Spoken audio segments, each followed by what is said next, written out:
Dikejar warga, copet lari ke JPO, keluarkan pisau. Polisi turun tangan, amankan pelaku.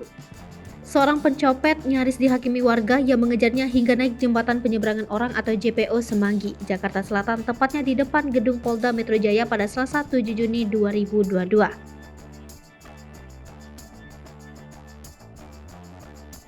Pencopet yang belum diketahui identitasnya tersebut baru saja mengambil telepon seluler milik salah satu penumpang angkutan umum. Pencopet itu buru-buru turun dari angkutan umum lalu dikejar oleh warga sampai naik ke JPO Semanggi.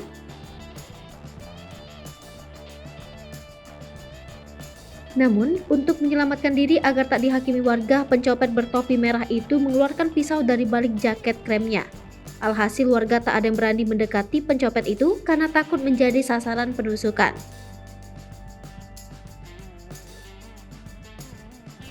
Febriansyah, saksi mata, menceritakan, awalnya dia melihat pelaku turun dari salah satu bus dan berlari kencang ke atas JPO. Dari belakang sudah ada beberapa penumpang bus yang mengejar pelaku tersebut sembari meneriaki copet. Saat itu, petugas Transjakarta sampai menjaga masyarakat pengguna JPO di sana agar tidak melintas karena dikhawatirkan jadi sasaran kekejaman pelaku.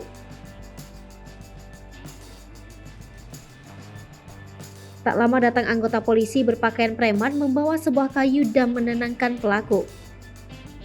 Selain itu, ada juga petugas berpakaian dinas polisi yang ikut berdialog dengan pelaku supaya tak melakukan penusukan.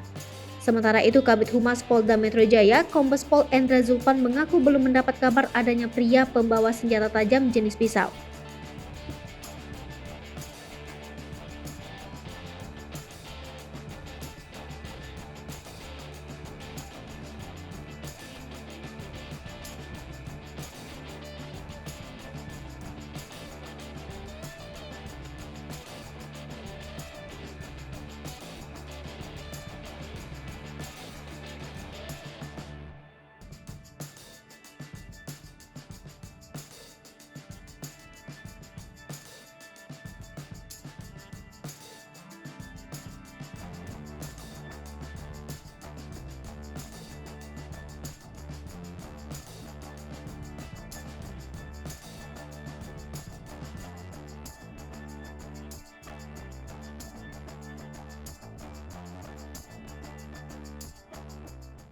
Hai pemirsa Sri Popo TV, jangan lupa komen, like, dan subscribe, serta tonton terus berita-berita terupdate lainnya.